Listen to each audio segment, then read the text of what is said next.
Olá, meu irmão, olá, minha irmã. Estamos aqui mais uma vez para ministrar o seu coração durante as suas férias. E o tema de hoje é graça. O tema de hoje é boas obras, que às vezes parece ser antagônico, mas não são. Quero te convidar a abrir comigo o livro de Efésios, capítulo 2, versículos 8 em diante. E diz assim a palavra do Senhor: Porque pela graça sois salvos mediante a fé, e isso não vem de vós, é dom de Deus, e não vem de obras, para que ninguém se glorie. Então, esses dois versículos resumem o que é a graça. Nós fomos salvos pela graça, e de graça fomos salvos. Nós fomos salvos mediante a nossa fé. Sem fé, é impossível que nós sejamos alcançados pela graça, porque se não cremos naquele Deus que nos dá graça, não temos como recebê-la.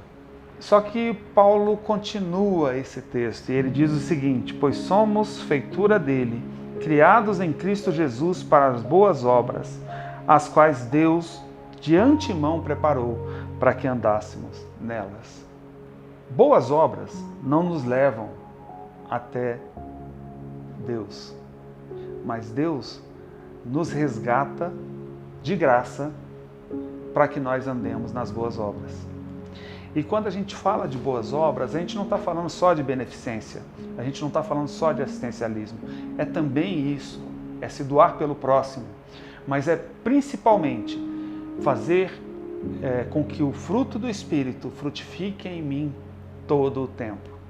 É não pecar, não por medo de perder a salvação, mas não pecar para que não entristeçamos aquele que é o Senhor da graça, que não nos afastemos daquele que nos deu de graça a salvação. Paulo continua discorrendo sobre isso e diz assim: olha, portanto, lembrai-vos de que outrora erais gentios na carne, chamados de incircuncisão por aqueles que se intitulam circuncisos na carne por mãos humanas.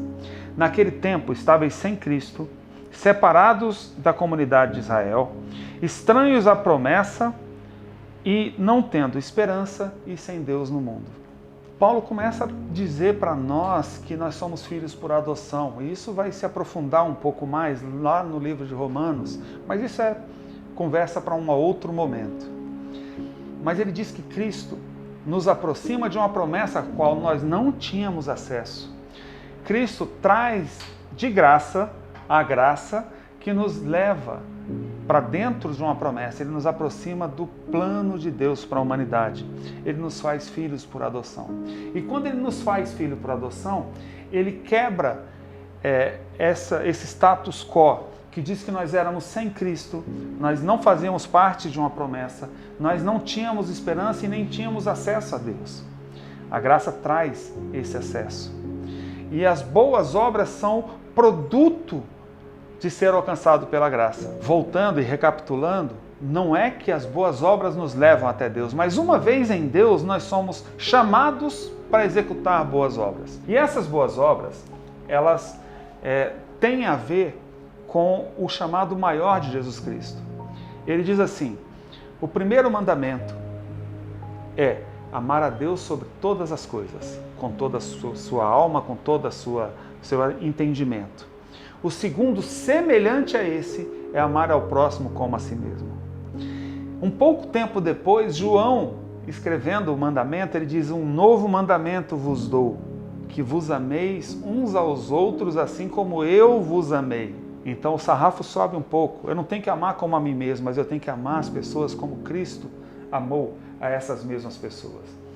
Quando nós somos alcançados por Jesus Cristo, pela graça, nós somos alcançados com uma missão. E essa missão é a de servir o nosso irmão. É praticar as boas obras que Ele preparou para que andássemos nelas. Nós sejamos agentes e vetores de bênção na vida das pessoas com as quais nós caminhamos. E boas obras não é simplesmente não pecar. Boas obras é cultivar em nós a semente do sagrado, é cultivar em nós o amor que o Senhor Jesus nos deu. Boas obras quer dizer, eu quero estar mais semelhante a Deus a cada dia da minha vida. Quando Deus criou o homem, ele se propôs a criar o homem à sua imagem e semelhança. Quando ele termina a criação, ele diz, e Deus criou o homem, a sua imagem o criou. E a semelhança viria com o convívio que nós teríamos com ele, com a proximidade que nós teríamos dele. E essa semelhança se chama santidade. Quanto mais buscamos a santidade, mais semelhantes ao Senhor nós nos tornamos. A gente pode perceber aqui no versículo 17 e 18, ainda de Efésios 2, que diz assim, e vindo, evangelizou paz a vós outros que estáveis longe, e paz também aos que estavam perto. Porque por ele, ambos temos acesso ao Pai em um só Espírito. Jesus vem para nos aproximar e nos fazer parte de uma promessa que outrora era só para um povo que tinha uma aliança com ele. Um povo que tinha uma aliança através de Abraão. Um povo que tinha uma aliança que o Senhor trouxe e conduziu durante os tempos para que ele sobrevivesse e o representasse aqui na terra. Quando nós fomos alcançados pela graça, nós fazemos parte, nós passamos a fazer parte, por adoção, dessa promessa. E por essa promessa de vida que o Senhor traz para nós e nos faz parte dela, nós somos chamados para amar e servir uns aos outros. Quero te convidar para abrir em 1 Tessalonicenses 3,13, que diz o seguinte, a fim de que sejam os vossos corações confirmados em santidade, isentos de culpa, na presença do nosso Deus e Pai, na vinda do nosso Senhor Jesus com todos os santos. Perceba que tem alguns passos. Corações confirmados em santidade. Santidade quer dizer semelhança ao Senhor. Santidade quer dizer separação. Santidade quer dizer viver para Ele. Isentos de culpa. E só pode ser isento de culpa aquele que foi perdoado da sua culpa. Ou aquele que nunca cometeu pecado. Eu cometo pecado, você comete pecado. Eu costumo dizer que o cachorro late, o gato mia e o homem peca. Isentos de culpa é perdoado, é alcançado pela graça. E ele diz mais, confirmados em santidade, isentos de culpa, na presença do nosso Deus e Pai. Esse é o segredo, estar na presença dele. E só conseguimos quando somos isentos de culpa. E sendo isentos de culpa, confirmados em santidade. Se a gente ler o versículo ao contrário, a gente vai perceber que para estar na presença do Pai, é necessário estarmos isentos de culpa. Isentos de culpa é alcançado pela graça. E confirmados em santidade, uma vez isentos da culpa, nós nos tornamos semelhantes a Ele, santos, puros, irrepreensíveis. Irrepreensível não quer dizer que você nunca errou. Quer dizer que você não precisa ser repreendido para corrigir e se arrepender do seu erro. E para finalizar, eu quero dizer para você, quero lembrar com você, a parábola do jovem rico. Jesus recebeu um jovem que esteve diante dele dizendo assim, mestre, o que eu preciso fazer para ser salvo? E ele disse, olha, você já sabe o caminho. Honra teu pai e tua mãe, não mate, não furte, não adulteres. E aí o jovem rico diz assim, essas coisas já faço desde criança. Jesus, eu já sou bom o suficiente para ser salvo. Mas Jesus vira para ele e fala assim, falta-te uma coisa, me entrega o seu coração. As palavras que Jesus usou foi, vende tudo o que você tem, dê aos pobres e depois volta e siga-me. Mas o que Jesus quis dizer para ele foi, aonde está o seu coração?